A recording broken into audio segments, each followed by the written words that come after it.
Hello Fun Army, welcome back to Life and Other Circus Skills.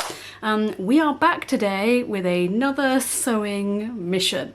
It's been a little while, partly because I've been procrastinating on this particular project and hadn't quite decided how I wanted to do it. So I've spent a lot of time faffing around with how I want to do it, and I think I've now come to a decision, so hence we are now getting on with it. I'm going to be making a series of t-shirts with hoods. Yes, hooded t-shirts. Not a startlingly new concept, but actually when I looked out there in the world, I couldn't really find quite what I was after. So, you know, hooded t-shirts often associated with things you might wear to keep you warm, or hilariously sleeveless things with hoods. I'm not sure I get that, but sure. Whatever works for you, fashion. The reason this even came to me as a project idea is because, as you might recall from a couple of years ago, I'm not good with the sun. So when I went off to Disney, I made a load of little mini capes to protect me from the sun, and they had little hoods, which was lovely. I obviously don't just have this problem when I go away on holiday. This problem every summer. I usually walk around with a sun umbrella above me, but it did occur to me that it might be useful to have something built into my actual clothing, which meant I didn't need to have an umbrella everywhere. And also it's not always possible to have an umbrella everywhere. I am also going on holiday later this year as well, so I think this is going to be useful for both if we can crack it. That's the critical factor here, is whether or not we can crack this. I mean, like, obviously technically it's possible, and this was why it took me quite a long time to figure out how I wanted to do it. I pondered about, like, could I put a zip in it, but t-shirting fabric is obviously quite stretchy, so that's quite complicated. And also I've discovered this with, like, the hoodies I wear all winter. Zips can be a little bit irritating, and obviously because the idea is to cover the skin so that I don't get burnt, I'd have to have the zip quite high up my neck, and I think that's going to be irritating. I've also had, and don't often wear for this exact reason, hoodies without zips, and I tend to find that it sort of like pulls back on my neck, so I feel like I'm being choked by my own hoodie. So that was something that was worrying me quite a bit, but then I remembered, you're not going to be able to see this very well, but I have this quite, well, you can see through it, so there you go. It's quite a light sort of sports hoodie that has a little hood on it. I mean, it's quite a low rounded neck, so this still isn't quite what we want, but I have worn this a lot and that actually doesn't pull back on my neck. So I was like, do you know what? As long as there's not too much weight in the hood, it shouldn't irritate me. It might be a bit weird to get used to, but it should be all right. So that's what we're aiming for. And what I played about with was, here's a t-shirt I made earlier. Oh, naturally got it in a bunch already. So, oops, good shot. Right. So this is just one of my normal t-shirts that I had made previously, and I'd taken one of the hoods that I'd mocked up when I was making the capes, because obviously don't need the mock-up anymore, so I detached the hood from that mock-up and then have just pinned it onto this t-shirt, which you really will not be able to get a good sense of. It's like, oh, there's just a big white girt thing hanging out of the top of your t-shirt. But I tried this to just kind of get an idea of the shape and what might work and how it might sort of lie down. So my idea is that you would sew it in as if it were the hood of a hoodie without a zip, which means that, and again, you won't be able to see this very well, and hopefully I can show you a bit more as I'm doing it, but you sew it in so that it crosses over at the front, and in doing that it sort of allows the fabric to lay in a certain way where actually you could use part of the inner hood to help cover up, and also it just has a better drop, if you will. So yes, that's where we're going.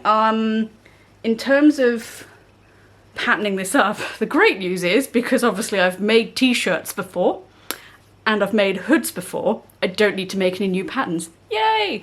And this was one of the other things I have been faffing about with, is should I just make a different shape of top entirely? Like, should I make it a wraparound, or I don't know. So if this doesn't work, we may go back to that, but for the moment I'm just using my standard t-shirt pattern. So I'm not going to harp on too much about that because I've got several other videos where you can see that in a bit more detail. But it'll just be a case of cutting that out, finishing off the edges with a zigzag stitch, and then sewing that together. It's 2 pieces, really straightforward. And then with the hood, I'll be using the same method as I did for the little capes, which involves a lot of French seams. Now, I haven't done French seams on stretchy fabric before, so I don't know if that's gonna work. If it doesn't, that's fine. I'll just have my edges showing in the back of the hood. I'm not too worried about that, but you know, for the sake of neatness, I would like to do the French seams if we can manage it.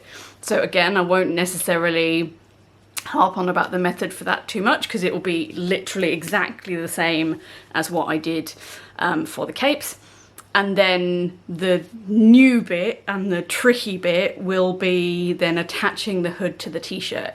So technically that method is the same as attaching it to the cape, but obviously when I attached it to the cape was one long bit of fabric, and then obviously I used Velcro to join that together to make it a circle, whereas I'll be sewing up all of the t-shirt bits first, so we'll just be working with then, you know, a neck hole.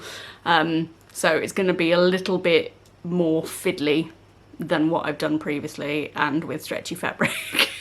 So I don't know how it's going to go, to be honest.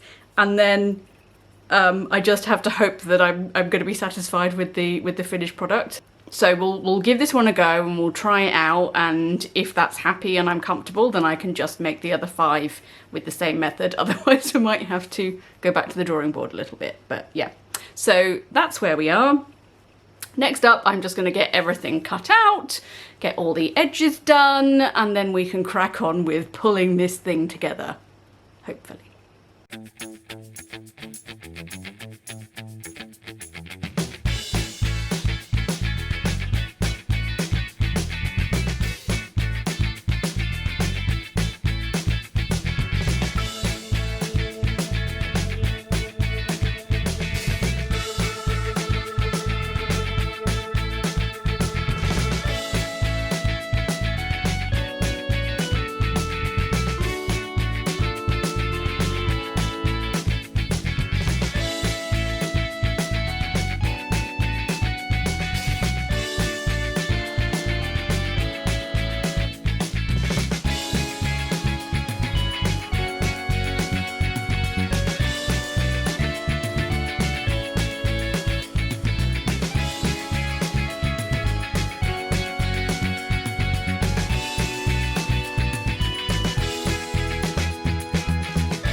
Okie dokie, so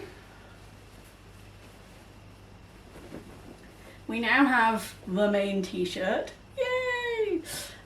Sewn together, obviously not finished. So next up I'm just going to hem off the bottom and the sleeves, because again that will just be as normal. Then I'm going to leave the neckline and we will start on the hood.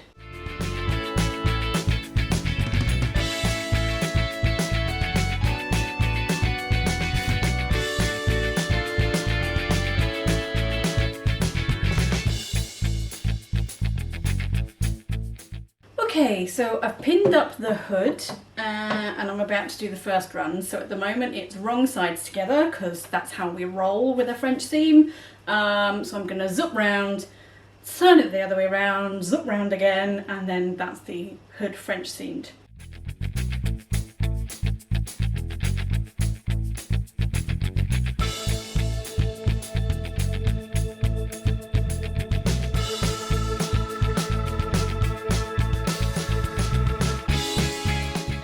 Okay, so now that the hood is attached and French seamed, I am doing the hemming of the front part of the hood before I attach it to the t-shirt, because it'd be pretty impossible to do that once I have attached it. So yes, hopefully again this is straightforward until we get to the next bit, which I'm scared about.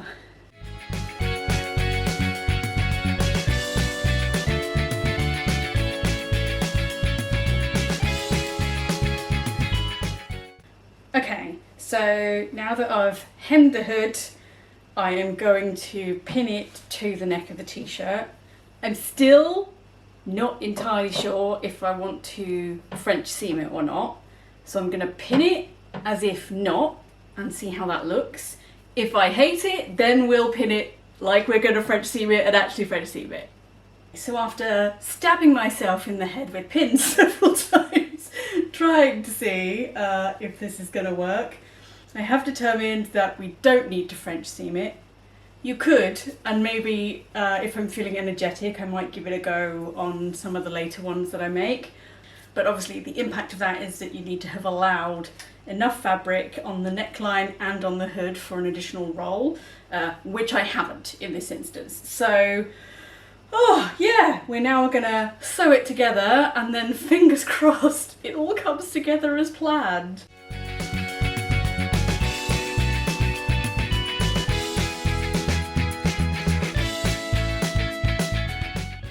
Ta-da! I think what's really funny is that it looks slightly like a collared shirt with the way that this bit lies, but good news is I will be protected from the sun, and if I want to just like cover up that extra bit, I can cover up that extra bit, which is lovely. And then when you pull it back down, probably takes about 5 hours to settle again and de-static your hair, but do you know what? I love it. It was a little bit more complicated than I was expecting to attach the hood. I obviously was scared of it, which probably didn't help. Like, you've got to go in confident with these things.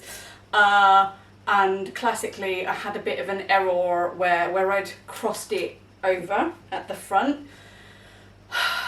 When I turned it right way out, I was like, oh, everything's sewn beautifully, except for this bit. And where did I start? With this bit. So unless I wanted to unpick the whole thing, which at that point I didn't, I can't promise I won't get annoyed by it and do it later.